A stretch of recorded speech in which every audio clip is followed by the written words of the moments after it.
This is Andy Purewal for Boxing Social in association with Betfred, and I'm delighted to be joined by heavyweight contender Franklin Ignatius over Zoom. Franklin, how are you doing?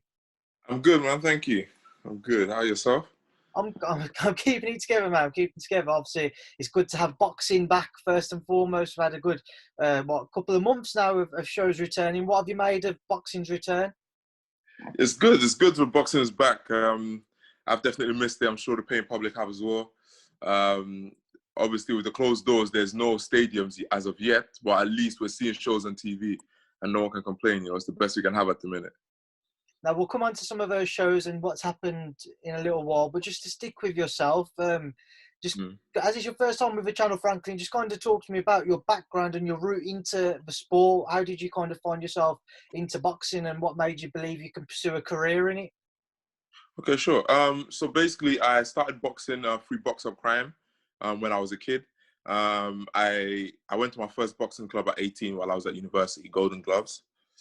And I graduated and continued to pursue amateur fights then. And I was sparring a lot of different professional fighters. And after sparring Chisora in I believe it was 2018, it was early 2019. After sparring Chisora 2019, I was considering going pro, and my family and everyone around me was in agreement that it was the right decision. And I went pro not soon after. What made you take the decision to turn pro so soon instead of maybe pursuing that amateur route for a bit longer?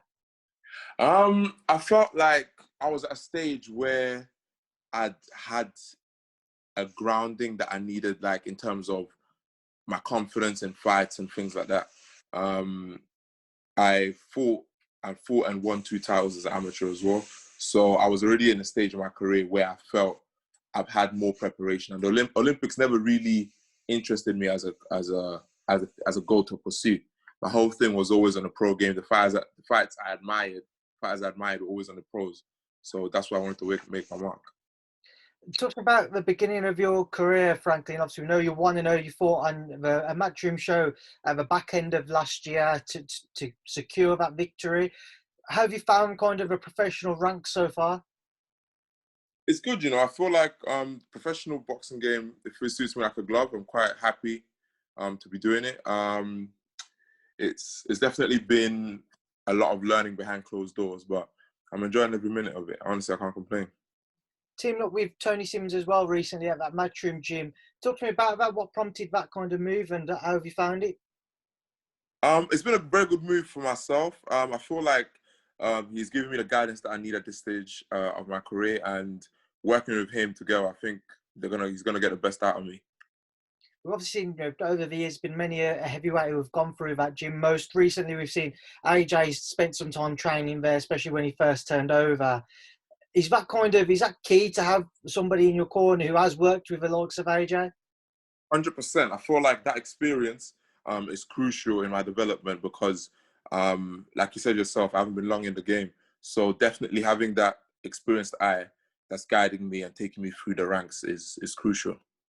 It's a stack stable at that Matchroom gym with the likes of John Ryder, Conor Ben, they just wanted Cheeseman.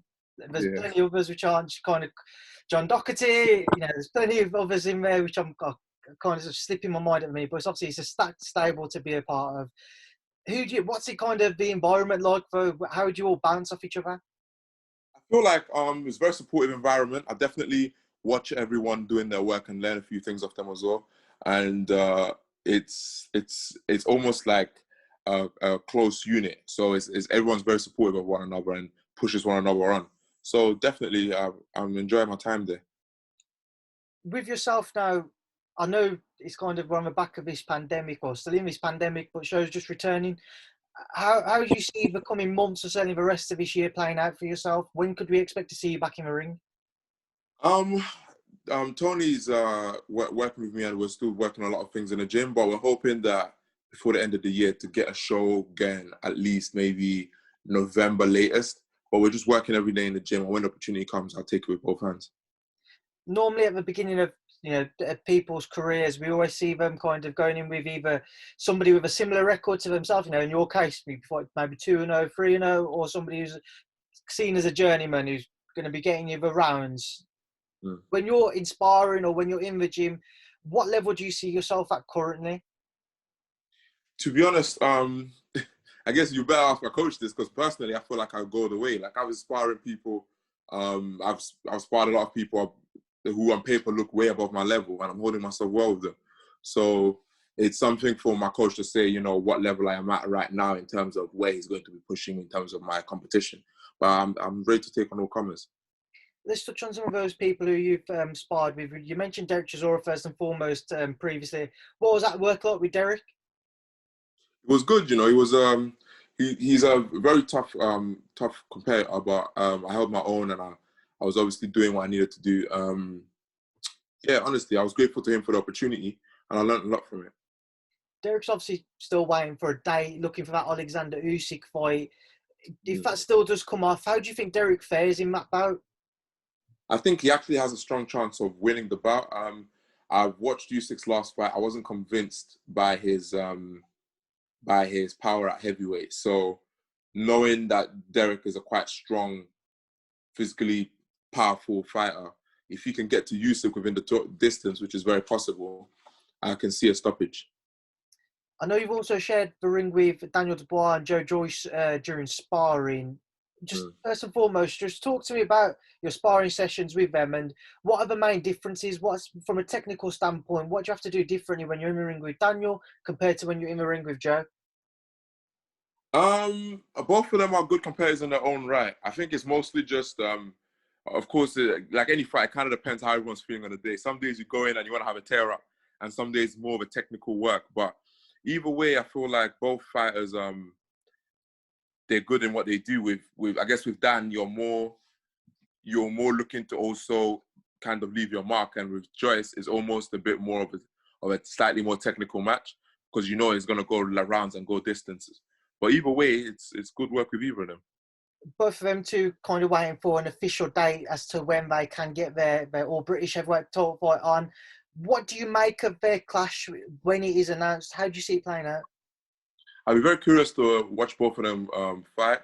I mean, to be honest, I feel like it's a straight 50-50. It's hard to call either one. I could see Joyce winning down this distance. I could see a Dubois early stoppage. I guess it really just depends what version of Joyce and what version of Dubois comes on the night. Is it just a matter of, in that fight, it is either Daniel by stoppage early on or Joe down the stretch by points? Or do you think that it could go the other way around for either fighter? It's actually very possible, because Joyce, from what I've seen of him in the gym, does have the power to stop people even early. So with him, you just never really know. But obviously, Dubois has been consistently stopping people early. So with him, he's more likely to jump the gun early on. That's just the way I see it. We've mentioned, the likes of Chisora, Joyce, Dubois, who you shared the ring with. Who else have you shared the ring with that kind of pops into mind? Those are the main fighters I shared the ring with that popped the mind, obviously due to their level, and there was a lot for me to learn from them and grab from that experience. But everyone else has just been good fighters around, and that I felt were benefiting my career. But at the minute, I've just been focusing on myself a lot, so that's just how I've been taking things. Looking at the current scene at the minute, is there anyone in particular who you've got your eye on then, who you'd like to get into the ring with? Maybe, if not necessarily your next bout, certainly the beginning of next year? To be honest, I'll be honest with you, I don't really look at the scene too much and say, I want to fight this guy, I want to fight that guy. Whoever's in front of me, I'll fight him. Do you know what I mean? That's just the way I approach the game. I'm looking to grab titles mostly. So if I'm at a certain stage and whoever's there has that title, he's the one I'm going to fight and take it from. Franklin, we will leave that there now then. I will leave you to enjoy the rest of your day. Final word to yourself, though. What would you like to say to everyone who tunes in to watch our interview? Tune in to watch my next fights. It will be a lot of entertainment, explosive knockouts, and a lot of fun. So come and watch. Franklin, it's been a pleasure to speak to you for the first time. I'm sure it won't be the last. Thank you for speaking to Boxing Social. Thank you, man. Have a good one.